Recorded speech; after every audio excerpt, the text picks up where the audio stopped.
Pitää vähän pestä pyykkiä, kun sattuu tuo juhlat tulossa, niin ei ole kaikki sitten vaatteet hakuusessa.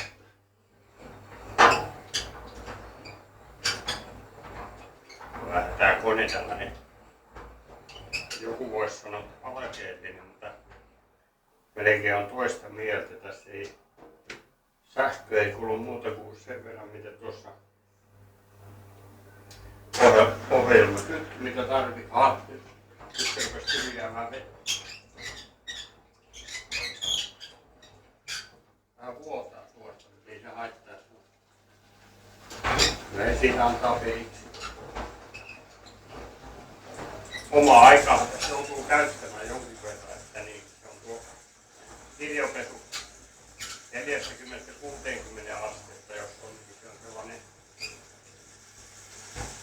about tunti 15, tunti 45 suurin piirtein. Tai se suurin piirtein on, se on justiin se, mutta ei ole ottanut aikaa, että tämä veivaaminen ei nopeuta sitä millään lailla, että se on tuo ohjelmakytkihän on se, mikä se määrää.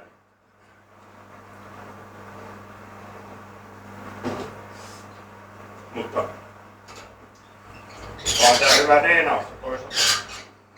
Nestehukka on kyllä kova. Silleen. Ja vaan muistaa pyörittää vuoron perään molempiin suuntiin. Luulee, että nyt oikeesti niin hän pesee pyykkiä, vaikka se ei olekaan oikeastaan muuta kuin ohjelmakytkimen päässä tuo linko. Se on kohta alkaakin linkoamaan.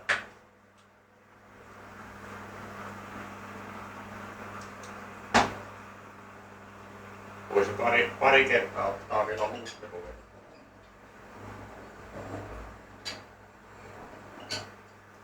Se taitaa ottaakin sitä.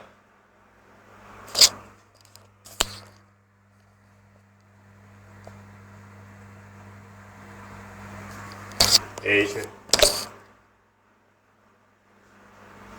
se vielä ottanut se.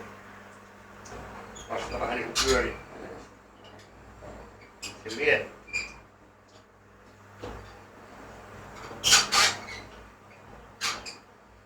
Tää olkapalli ihan semmonen sopiva liike, että täytyy vaan vaihtaa puolta välillä, ettei tuu ihan liikaa yksikätisesti. Varsinkin nää vasuri, jos alkaa oikealla vaan veivaamaan, niin eihän siitä tuu hepun paskaa. Eikö ole muuten tyyli ihan erilainen nyt, kun on se käsi, mitä kuuluukin olla.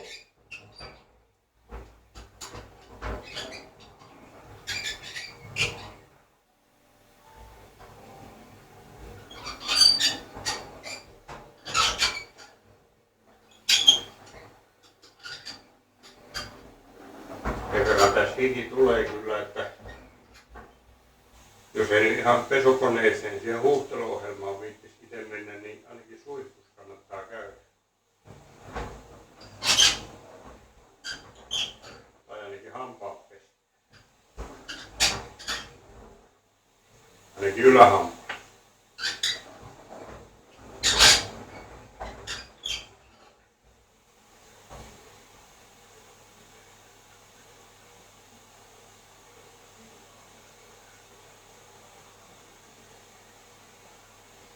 Tankillisella pesee semmoisen pikkupyykin.